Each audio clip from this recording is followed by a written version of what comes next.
Hello friends, வணக்கம் and welcome to Tamil பங்கு சந்தை. Covered call strategy-க்கு வந்து stocks எப்படி choose பண்ணுவீங்கன்னு கேட்டிருந்தீங்க. பொதுவா stock select பண்றதுக்கு ஒவ்வொருத்தருக்குமே ஒவ்வொரு ஸ்டைல் இருக்கும். சில பேர் வந்து value based-ஆ போவாங்க, அதாவது நல்ல attractive valuation இருக்கிற stocks-அ choose பண்ணுவாங்க. and சில பேர் வந்து நல்ல growth கொடுக்கிற stocks-அ choose பண்ணுவாங்க.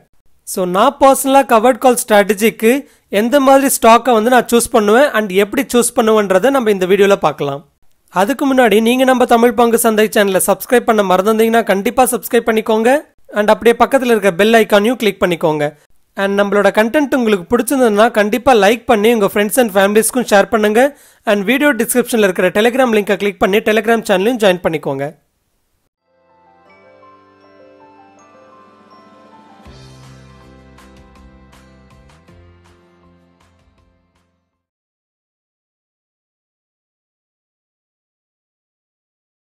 ஓகே, ஃபர்ஸ்ட் வந்து நம்ம ஆப்ஜெக்டிவ்ஸ் பார்க்கலாம். அதாவது ஸ்டாக்ஸை சூஸ் பண்றதுக்கு நான் ஃபோக்கஸ் பண்ற மெயின் ஆப்ஜெக்டிவ்ஸே வந்து capital protection and profit. So first வந்து கேபிட்டல் ப்ரொடெக்ஷன் இருக்கணும் அண்ட் தென் நம்மளுக்கு கண்டிப்பாக ப்ராஃபிட்டும் இருக்கணும். ஏன்னா பொதுவாக எஃப்என்டோனாலே நம்ம பெரிய பெரிய அமௌண்ட் எல்லாம் வச்சு பண்ணிட்டு இருப்போம். ஸோ அதனால நம்மளோட ஃபர்ஸ்ட் ப்ரையாரிட்டியே வந்து நம்மளோட கேபிட்டலை ப்ரொடெக்ட் பண்றதுல இருக்கணும். அண்ட் என்னதான் கேபிட்டல் ப்ரொடெக்ட் பண்ணாலும் அடுத்து வந்து நம்ம ப்ராஃபிட்டையும் பார்க்க வேண்டியதா இருக்கும். ஸோ சிம்பிளா வந்து ப்ராஃபிட் லிமிட்டடா இருந்தாலும் ரிஸ்க் ப்ரொடெக்ஷன் கொஞ்சம் அதிகமாகவே இருக்கணும்னு பார்ப்பேன். அண்ட் இது எல்லாமே வந்து ஒவ்வொருத்தருக்குமே ஒவ்வொரு ஸ்டைல் இருக்கும். அதாவது சில பேர் வந்து ரிஸ்க் அதிகமாக எடுத்தாலும் பரவாயில்லன்னு நினைப்பீங்க அண்ட் சில பேர் வந்து லோ ரிஸ்க் லோ ப்ராஃபிட்டாக இருந்தால் பரவாயில்லன்னு நினைப்பீங்க அண்ட் சில பேர் வந்து மீடியம் ரிஸ்காக இருக்கணும் அண்ட் மீடியம் ப்ராஃபிட் இருந்தாலும் பரவாயில்ல அப்படின்னு நினைப்பீங்க. அண்ட் நான் ஸ்டாக் சூஸ் பண்ணுற இன்னொரு ஆப்ஜெக்டிவ் வந்து லாங் டேர்ம் இன்வெஸ்ட்மெண்ட். அதாவது நான் ஒரு ஸ்டாக்கோட ஃபியூச்சர்ஸை வாங்குறேன்னா அதை வந்து ட்ரேடிங் பர்ஸ்பெக்டிவ்ல பார்க்க மாட்டேன், அதுக்கு பதிலாக அது ஒரு லாங் டேர்ம் பர்ஸ்பெக்டிவ்ல பார்ப்பேன். இது எப்படி புரிஞ்சுக்கலாம்னா, பொதுவாக ட்ரேடிங்னு எடுத்துக்கிட்டிங்கன்னா ஸ்டாப் லாஸ்னு ஒன்று வச்சுக்கிட்டு இதுக்கு மேலே லாஸ் வந்ததுன்னா எக்ஸிட் ஆகிற மாதிரி இருப்போம். ஆனால் இன்வெஸ்ட்மெண்ட்னு யோசிச்சிங்கன்னா 1 or 2 months அது நெகட்டிவ் ரிட்டர்ன்ஸ் கொடுத்தாலும் லாங் டேர்மாக அதை ஹோல்டு பண்ணியிருப்பீங்க. ஸோ நான் ஒரு ஸ்டாக்கோட ஃபியூச்சர்ஸை வந்து வாங்குறேன்னா 1 or 2 months அது நெகட்டிவ் ரிட்டர்ன்ஸ் கொடுத்தாலும் லாங் டேர்ம் இன்வெஸ்ட்மெண்ட்டுக்கு எப்படி ஒரு ஸ்டாக்கை நம்ம ஹோல்டு பண்ணுவோமோ அதே போல தான் அதோட ஃபியூச்சர்ஸையும் நான் ஹோல்டு பண்ணியிருப்பேன். ஒருவேளை கம்பெனியோட ஃபண்டமெண்டலில் ஏதாவது ஒரு இஷ்யூஸ் வந்து அந்த ஸ்டாக்ல என்னோட வியூ மாறுதுன்னா அப்போ வந்து நான் அதுலேருந்து எக்ஸிட் ஆகிறதுக்கு யோசிப்பேன். ஸோ இந்த ஆப்ஜெக்டிவ்ல தான் என்னோட ஸ்டாக் செலெக்ஷன் வந்து நான் ஃபோக்கஸ் பண்ணுவேன். ஸோ அப்படி பார்க்குறப்போ ஃபர்ஸ்ட் வந்து சில ஸ்டாக்ஸை நான் லிஸ்ட் பண்ணிப்பேன் அண்ட் அந்த லிஸ்ட் பண்ண ஸ்டாக்ஸ்ல இருந்து சில செட் ஆஃப் கிரைட்டீரியாஸை வச்சு அந்த ஸ்டாக்ஸை ரேங்க் பண்ணி அதுலேருந்து பெஸ்டான ஸ்டாக்கை சூஸ் பண்ணுவேன். ஸோ ஃபர்ஸ்ட் வந்து சில ஸ்டாக்ஸை நான் லிஸ்ட் பண்ணிப்பேன் அண்ட் அதுக்கப்புறமா அதை ரேங்கிங் பண்ணுவேன். ஓகே, ஃபர்ஸ்ட் வந்து எந்த மாதிரி ஸ்டாக்ஸ் அண்ட் எந்த கிரைட்டீரியாவில் நான் ஸ்டாக்ஸை லிஸ்ட் பண்ணுவேன்றதை நம்ம பார்க்கலாம். ஸோ இங்கே பார்த்தீங்கன்னா ஸ்டாக்ஸை வந்து லிஸ்ட் பண்ணுறதுக்கு நான் ஃபோக்கஸ் பண்ணுற கிரைட்டீரியாஸ் வந்து ரெண்டு தான். ஃபர்ஸ்ட் வந்து வேல்யூ, அதாவது வேல்யூவேஷன், இன்னொன்று வந்து growth. ஸோ எந்தெந்த ஸ்டாக்ஸ்க்கு அட்ராக்டிவ் வேல்யூவேஷன் இருக்குது, அதாவது வேல்யூவேஷன் ஓரளவுக்கு கம்மியாக இருக்கோ அந்த ஸ்டாக்ஸ் எல்லாத்தையும் நான் வந்து லிஸ்ட் பண்ணிப்பேன். இதுக்கு ஃபர்ஸ்ட் நான் என்ன பண்ணுவேன்னா எல்லா எஃப்என்டோ ஸ்டாக்ஸையும் வந்து என்னோட வாட்ச் லிஸ்ட்டில் போட்டு வச்சிருப்பேன். எஃப்என்டோவில் கிட்டத்தட்ட 130 to 135 ஸ்டாக்ஸ் இருக்கு. ஸோ இந்த எல்லா எஃப்என்டோ ஸ்டாக்ஸுமே என்னோட வாட்ச் லிஸ்ட்ல நான் ஆட் பண்ணி வச்சிருப்பேன். ஸோ இந்த எல்லா எஃப்என்டோ ஸ்டாக்ஸோட சார்ட்டை வந்து ரீட் பண்ணுவேன். அப்படி அந்த சார்ட் அனலைஸ் பண்றப்போ அதோட ஸ்டாக் பிரைஸ் எல்லாமே ரீசெண்டா ரொம்பவே ஹைக்கு போயிருக்கா, இல்ல கொஞ்சம் கன்சாலிடேட் ஆயிருக்கா, ரெசிஸ்டன்ஸ் லெவல்ஸ்ல இருக்கா, இல்ல சப்போர்ட் லெவல்ஸ்ல இருக்கா, ஓவரால் 52 வீக் பிரைஸை கம்பேர் பண்றப்போ எந்த லெவல்ஸ்ல இருக்குன்னு பார்த்து ஓரளவுக்கு கம்மியான வேல்யூவேஷன்ல இருக்கிற ஸ்டாக்ஸை மட்டும் நான் சூஸ் பண்ணிப்பேன். ஃபார் எக்ஸாம்பிள் நான் வந்து இங்கே அசோக் லேலனோட சார்ட்டை ஓப்பன் பண்ணுறேன் அண்ட் சார்ட் எல்லாமே பொதுவாக நான் 1 day டைம் ஃப்ரேமில் வச்சுப்பேன். ஸோ அப்படி பார்த்தீங்கன்னா அசோக் லேலனோட ப்ரைஸ் வந்து ஆல்ரெடி 52 வீக் ஹையும் தாண்டி இருக்கு அண்ட் ஈவன் 1 year ஹை இல்லை 2 years ஹையும் தாண்டி போயிருக்கு. அண்ட் ரீசெண்டாக வந்து எந்த ஒரு கன்சல்டேஷனும் நம்மளால பார்க்க முடியல. ஸோ ரைஸ் ஆகிட்டு தான் இருந்திருக்கு. ஸோ கம்பேரிட்டிவ்லி இதோட ப்ரைஸ் கொஞ்சம் அதிகமாக இருக்கிறதுனால இந்த ஸ்டாக்கை நான் வந்து சூஸ் பண்ண மாட்டேன்.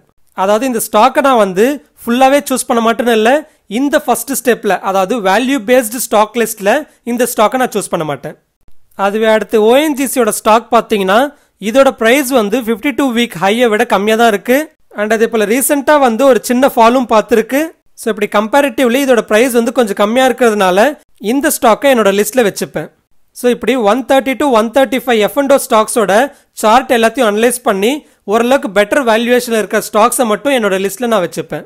ஸோ இந்த லிஸ்ட் வந்து ஃபர்ஸ்ட் வேல்யூ பேஸ்டு ஸ்டாக் லிஸ்டாக இருக்கும். அடுத்து நான் இன்னொரு லிஸ்ட் ஆஃப் ஸ்டாக்ஸ் எடுப்பேன். அது வந்து பேஸ்ட் ஆன் growth ஃபேக்டர்ஸ், அதாவது லாஸ்ட் 1 monthல எந்தெந்த ஸ்டாக்ஸுக்கு பாசிட்டிவான அப்டேட்ஸ் வந்திருக்கோ அந்த லிஸ்ட்டையும் நான் சூஸ் பண்ணிப்பேன். அதாவது பாசிட்டிவ் அப்டேட்ஸ்ன்றது ரீசெண்டாக ஏதாவது ஒரு கம்பெனி வந்து அவங்களோட பிஸ்னஸ் நல்லா க்ரோ ஆகிட்டு இருக்குன்னு ஏதாவது அப்டேட் பண்ணியிருக்காங்களான்னு பார்ப்பேன். இல்லை கம்மிங் குவார்ட்டர்ஸில் அவங்களோட பிஸ்னஸ் க்ரோத் நல்லா இருக்கும் அப்படின்ற ஒரு அவுட்லுக் கொடுத்துருக்காங்களான்னு பார்ப்பேன். இல்லை சில டைம் வந்து அந்த ஸ்டாக் ரிலேட்டடாக ஏதாவது ஒரு காம்படிட்டிவ் அட்வான்டேஜ் வந்திருக்கான்னு பார்ப்பேன். அதாவது ரீசெண்டாக பார்த்தீங்கன்னா சில மெட்டீரியல்ஸ்க்கு வந்து ஆன்டி டம்பிங் டியூட்டி வந்து இந்தியா போட்டிருந்தாங்க. ஸோ அப்போ வந்து அந்த ப்ராடக்ட்டை இந்தியாவில் மேனுஃபேக்சர் பண்ணுற ஸ்டாக்ஸ்க்கு அது பாசிட்டிவாக இருக்கும். ஸோ அப்படி ஏதாவது ஒரு அப்டேட் வந்திருக்கான்னு பார்ப்பேன். இல்லை ரீசெண்டாக வந்து ரேட்டிங் ஏஜென்சிஸ் ஏதாவது ஒரு ஸ்டாக்ஸோட ரேட்டிங் அப்கிரேட் பண்ணியிருக்காங்களான்னு பார்ப்பேன். இல்லை இப்போ ரீசெண்டாக பார்த்தீங்கன்னா சில ஸ்டாக்ஸ்க்கு வந்து ஃபாரின் ஓனர்ஷிப் லிமிட் எல்லாமே இன்க்ரீஸ் பண்ணிட்டு இருந்தாங்க. ஸோ அப்படி இப்போ ரீசெண்டாக ஏதோ ஒரு ஸ்டாக்ஸ்க்கு லிமிட் இன்க்ரீஸ் பண்ணியிருக்காங்களான்னு பார்ப்பேன். இல்லை அந்த கம்பெனி வந்து ஏதோ ஒரு ஃபண்ட் ரைசிங் பண்ணியிருக்காங்களான்னு பார்ப்பேன். இல்லை இந்த ஓவரால் செக்டோரல் ரிலேட்டடாக ஏதாவது ஒரு பாசிட்டிவ் அப்டேட் இருக்கான்னு பார்ப்பேன். ஸோ இப்படி சிம்பிளாக பார்த்தீங்கன்னா நம்மளோட டெய்லி நியூஸ் அனாலிசிஸ்லேருந்து பாசிட்டிவ் அப்டேட்ஸ் வந்த ஸ்டாக்ஸையும் நான் வந்து சூஸ் பண்ணிப்பேன். ஆனால் அப்படி பாசிட்டிவ் அப்டேட்ஸ் வந்த ஸ்டாக்ஸ்லேருந்து F&O ஸ்டாக்ஸை மட்டும்தான் நான் இங்கே சூஸ் பண்ணிக்க முடியும். ஸோ இப்படி ரெண்டு கிரைட்டீரியாவில் ஒன்று வேல்யூ பேஸ்ட் அண்ட் இன்னொன்று வந்து positive trigger or positive data இருக்கிற ஸ்டாக்ஸையும் சூஸ் பண்ணிப்பேன். ஸோ இப்படி இந்த ரெண்டு கிரைட்டீரியாஸ் வச்சு பார்க்குறப்போ என்னோட லிஸ்ட்டில் வந்து கிட்டத்தட்ட 15 to 20 ஸ்டாக்ஸ் வரைக்கும் இருக்கும். ஸோ அடுத்து வந்து இந்த 15 to 20 ஸ்டாக்ஸை வந்து ரேங்க் பண்ணி இதுலேருந்து ஒரு பெஸ்ட் ஸ்டாக்கை நான் சூஸ் பண்ணுவேன். ஸோ இப்போ வந்து இந்த ஸ்டாக்ஸை ரேங்க் பண்ணுறதுல என்னென்ன கிரைட்டீரியா யூஸ் பண்ணுவேன்னு பார்த்தீங்கன்னா ஃபர்ஸ்ட் வந்து நம்ம முன்னாடியே பார்த்தது போல வேல்யூ, அதாவது நம்ம சூஸ் பண்ணியிருக்கிற 15 to 20 ஸ்டாக்ஸில் வந்து ஒவ்வொரு ஸ்டாக்ஸுக்குமே எந்த அளவுக்கு வந்து அது 52 வீக் லோவில் இருக்குது அண்ட் எந்த அளவுக்கு ஓரளவுக்கு கன்சாலிடேட்டாக இருக்குது அப்படின்னு பார்த்து அதுக்கு தகுந்த மாதிரி வேல்யூஸ் அசைன் பண்ணுவேன். ஃபார் எக்ஸாம்பிள் ஓரளவுக்கு நல்ல வேல்யூவேஷன் இருக்குன்னு நினச்சேன்னா அதுக்கு வந்து 4 or 5 அசைன் பண்ணுவேன். இல்லை ஓரளவுக்கு ஆவரேஜான வேல்யூவேஷனில் தான் இருக்குது அப்படின்னு நினச்சேன்னா அதுக்கு வந்து 2 to 3ல வைப்பேன். இல்லை ஓரளவுக்கு வேல்யூவேஷன் ரொம்பவே அதிகமாக இருக்குன்னு நினச்சேன்னா அதுக்கு வந்து 1ன்னு அசைன் பண்ணுவேன். அண்ட் அடுத்து வந்து இதே போல growthோட டேட்டா வச்சு, அதாவது எந்த அளவுக்கு பாசிட்டிவ் அப்டேட்ஸ் வந்து அந்தந்த ஸ்டாக்ஸ்க்கு இருக்குன்றதை வச்சு, அதாவது அதிகமான பாசிட்டிவ் அப்டேட்ஸ் எல்லாமே ஒரு ஸ்டாக்ஸ்க்கு இருந்ததுன்னா 4 to 5 அசைன் பண்ணியிருப்பேன். ஓரளவுக்கு ஆவரேஜ் பாசிட்டிவ் அப்டேட்ஸ் தான் இருக்குது அப்படின்னு நினச்சேன்னா அதுக்கு வந்து 2 to 3. இல்லை இந்த ஸ்டாக் ரிலேட்டடாக எந்த ஒரு பாசிட்டிவ் அப்டேட்ஸும் இல்லைன்னு நினச்சேன்னா அதுக்கு வந்து 1 or 0ன்னு வைப்பேன். ஓகே, இந்த ரெண்டு கிரைட்டீரியாவில் நம்மளுக்கு வேல்யூ பேஸ்ட் அண்ட் க்ரோத் பேஸ்டில் பெஸ்ட்டான ஸ்டாக்ஸ் நம்மளுக்கு வரும். ஆனால் அப்படி பெஸ்ட்டான ஸ்டாக்காக வந்தாலும் ப்ராஃபிட் ஓரளவுக்கு ரொம்பவே கம்மியாக இருந்ததுன்னா அது வந்து வர்த்லெஸ்ஸாக இருக்கும். ஸோ அதுக்காக அடுத்து வந்து அப்சல்யூட் ப்ரீமியம். இங்கே அப்சல்யூட் ப்ரீமியமோட வேல்யூ வந்து நான் எப்படி சூஸ் பண்ணுவேன்னு பார்த்தீங்கன்னா அட் த மணியோட கால் ஆப்ஷன் ப்ரீமியம் வந்து எவ்வளோ இருக்குன்னு பார்ப்பேன். அதுதான் வந்து அப்சல்யூட் ப்ரீமியம். ஸோ அதை பேஸ் பண்ணி அதோட வேல்யூஸ் நான் அசைன் பண்ணுவேன். ஃபார் எக்ஸாம்பிள் இப்போ ஓஎன்ஜிஸோட கரண்ட் மார்க்கெட் ப்ரைஸ் வந்து 100 rupeesல இருக்குன்னு வச்சுக்கோங்க. ஸோ அப்போ 100 rupees கிட்ட இருக்கிற ஸ்ட்ரைக் ப்ரைஸ் என்ன 100 தான். ஸோ அந்த 100 ஸ்ட்ரைக் ப்ரைஸோட கால் ஆப்ஷன் ப்ரீமியம் பார்த்தீங்கன்னா இப்போ வந்து 4.8 rupeesல இருக்கு. ஸோ 4.8 இன்டூ அதோட லாட் சைஸ் இன்டூ பண்ணி பார்க்குறப்போ கிட்டத்தட்ட 36,960 rupees வருது. ஸோ இப்படி ஒவ்வொரு ஸ்டாக்கோட அட் த மணி கால் ஆப்ஷனில் இருக்கிற ப்ரீமியம் வந்து எவ்வளோ கொடுக்குதுன்னு பார்ப்பேன். ஸோ அப்படி பார்க்குறப்போ சில ஸ்டாக்ஸ்க்கு வந்து at the money call ஆப்ஷனோட premium வந்து 36,000ல் இருக்கலாம். சில ஸ்டாக்ஸ்க்கு வந்து 25,000 ரேஞ்சில் இருக்கலாம். சில ஸ்டாக்ஸ் ஈவன் 15,000 ரேஞ்சில் இருக்கலாம். அண்ட் சில ஸ்டாக்ஸ்க்கு வந்து 45,000-50,000 கூட இருக்கலாம். ஸோ இப்படி எந்த ஸ்டாக்ஸுக்கு கம்பேரிட்டிவ்லி அதிகமான ப்ரீமியம் இருக்கோ அதுக்கு தகுந்த மாதிரி அதோட வேல்யூஸ் வந்து 1 to 5க்கு நான் அசைன் பண்ணுவேன். இது எதுக்காகன்னு பார்த்தீங்கன்னா ஒரு ஸ்டாக்குக்கு வந்து நல்ல அட்ராக்டிவ் வேல்யூவேஷன் இருந்து அண்ட் நல்ல க்ரோத் ஃபேக்டர் இருந்தும் அதோட ப்ரீமியம் வந்து ரொம்பவே கம்மியாக இருக்குன்னா அதுக்கு பதிலாக நல்ல ஒரு வேல்யூவேஷன் இருந்து அண்ட் நல்ல க்ரோத் இருந்து நல்ல ப்ரீமியம் கொடுக்குற மாதிரி ஸ்டாக்காக இருந்ததுன்னா அது நம்மளுக்கு பெஸ்ட்டாக இருக்கும். ஸோ அதுக்காக தான் இந்த அப்சல்யூட் ப்ரீமியம் கிரைட்டீரியா நான் சூஸ் பண்ணியிருக்கேன். ஆனால் இந்த ப்ரீமியம்னு பார்க்குறப்போ ஆக்சுவலாக அடுத்த ஃபேக்டரி நம்ம வந்து கன்சிடர் பண்ணி பார்க்கணும். அது என்னன்னு பார்த்தீங்கன்னா ப்ரீமியம் பர் கேபிட்டல். அதாவது சில ஸ்டாக்ஸுக்கு வந்து ப்ரீமியம் கொஞ்சம் அதிகமாக இருக்கலாம், சில ஸ்டாக்ஸ்க்கு வந்து ப்ரீமியம் கம்மியாக இருக்கலாம். ஸோ அப்படி சில ஸ்டாக்ஸ்க்கு வந்து அதிகமான ப்ரீமியம் இருக்குன்னா அதோட கான்ட்ராக்ட் வேல்யூ பார்த்தீங்கன்னா சில டைம் வந்து 9 lakhs இருக்கலாம், இல்லை 10 lakhs கூட இருக்கலாம். அண்ட் அதுவே சில ஸ்டாக்ஸ்க்கு வந்து ப்ரீமியம் கம்மியாக இருக்குன்னா அதோட ஓவரால் கான்ட்ராக்ட் வேல்யூவே வந்து 5 lakhs கூட இருக்கலாம். அதாவது இங்கே கான்ட்ராக்ட் வேல்யூன்றது இப்போ ஓஎன்ஜிசியோட ப்ரைஸ் வந்து 100 rupees இருக்குன்னா அண்ட் அதோட லாட் சைஸ் வந்து 7,700னா அப்போ ஓஎன்ஜிசியோட கான்ட்ராக்ட் வேல்யூன்றது 7,70,000. ஸோ இப்படி சில ஸ்டாக்ஸுக்கு பார்த்தீங்கன்னா கான்ட்ராக்ட் வேல்யூ வந்து வெறும் 5 lakhs தான் இருக்கும். ஸோ அதுக்கு வந்து ஒரு 20,000 ப்ரீமியமாக இருக்கும். அண்ட் சில ஸ்டாக்ஸ்க்கு வந்து 10 lakhs கான்ட்ராக்ட் வேல்யூ இருக்கும் அண்ட் அதுக்கு வந்து ப்ரீமியம் 30,000 இருக்கும். ஸோ நம்ம வந்து வெறும் அப்சல்யூட் ப்ரீமியம் மட்டுமே கம்பேர் பண்ணி பார்த்துருந்தீங்கன்னா 20 விட 30 அதிகமாக இருக்குன்னு 30 சூஸ் பண்ணியிருக்கலாம். ஆனால் 20யோட கான்ட்ராக்ட் வேல்யூ என்னவோ 5 lakhs இருந்திருக்கும் அண்ட் 30யோட கான்ட்ராக்ட் வேல்யூ என்னவோ 10 lakhs இருக்கும். ஸோ அப்போ ப்ரீமியம் வந்து அதோட கேபிட்டலை கம்பேர் பண்ணுறப்போ 20,000 தான் வந்து பெட்டர் பிரீமியம் கொடுக்குதுன்னு அர்த்தம். ஆனால் இங்கே ஒரு கேள்வி வரலாம், நம்ம எதுக்காக கான்ட்ராக்ட் வேல்யூ எல்லாமே பார்க்கணும்? 10 லட்சம் கான்ட்ராக்ட் வேல்யூவாக இருந்தாலும் 5 lakhs கான்ட்ராக்ட் வேல்யூவாக இருந்தாலும் மார்ஜின் என்னவோ 2 lakhs to 2.5 lakhs தானே இருக்கும் அப்படின்னு நினைப்பீங்க. ஆனால் அந்த ஸ்டாக்கோட ரிஸ்க் ஃபேக்டர்னு பார்க்குறப்போ அதிகமான கான்ட்ராக்ட் வேல்யூ வந்து அதிகமான MTM லாஸ் கொடுக்கறதுக்கும் வாய்ப்பு இருக்கு. அண்ட் அதே போல் அதிகமான கான்ட்ராக்ட் வேல்யூ இருக்கிற ஸ்டாக்ஸுக்கு வந்து நார்மலாக மார்ஜினும் பார்த்தீங்கன்னா கொஞ்சம் அதிகமாக தான் இருக்கும். ஸோ அப்போ அந்த ரிஸ்க்கை வச்சு தான் நம்ம வந்து இந்த ப்ரீமியம் பார்க்குறோம். ஸோ அதனால தான் வந்து கான்ட்ராக்ட் வேல்யூக்கு தகுந்த மாதிரி ப்ரீமியம் வந்து எந்த அளவுக்கு அதிகமாக இருக்குன்றதையும் பார்த்து அந்த அளவுக்கு ஒவ்வொரு ஸ்டாக்குக்குமே வேல்யூ போட்டுப்பேன். அடுத்து கடைசியாக வந்து எக்ஸ்டர்னல் ரேட்டிங்ஸ், அதாவது சில வெப்சைட்ஸில் பார்த்தீங்கன்னா ஒவ்வொரு ஸ்டாக்குக்குமே அதுக்கு தகுந்த மாதிரி ஸ்கோர் வந்து அசைன் பண்ணியிருப்பாங்க. ஃபார் எக்ஸாம்பிள் மார்க்கெட்ஸ் மோஜோ எடுத்துக்கிட்டிங்கன்னா அதில் வந்து அதோட ஃபண்டமெண்டல் டெக்னிக்கல் அது எல்லாத்தையும் அனலைஸ் பண்ணி ஒவ்வொரு ஸ்டாக்குக்குமே ஸ்கோர் வந்து அசைன் பண்ணியிருப்பாங்க. ஃபார் எக்ஸாம்பிள் இங்கே பார்த்தீங்கன்னா ஒவ்வொரு ஸ்டாக்குக்குமே ஒவ்வொரு ஸ்கோர் பாயிண்ட்ஸ்னு ஒன்று கொடுத்துருப்பாங்க. அண்ட் அதே போல் strong sell hold buy strong பைன்னு கூட அசைன் பண்ணியிருப்பாங்க. அண்ட் அதே போல் டிக்கர் டேப்லையும் பார்த்தீங்கன்னா இன்ட்ரின்சிக் வேல்யூ விட அதோட கரண்ட் மார்க்கெட் ப்ரைஸ் அதிகமாக இருக்கா இல்லை கம்மியாக இருக்கான்ற பாயிண்ட்டும், அதே போல் ரிட்டர்ன்ஸ் வந்து எஃப்டி விட கம்மியாக இருக்கா அதிகமாக இருக்கா, இல்லை டிவிடெண்ட் ரிட்டர்ன்ஸ் எவ்வளோ இருக்குது, இல்லை என்ட்ரி பாயிண்ட் கரெக்டாக இருக்கா, இல்லை ஏதாவது ஒரு ரெட் ஃபிளாக்ஸ் இருக்கா.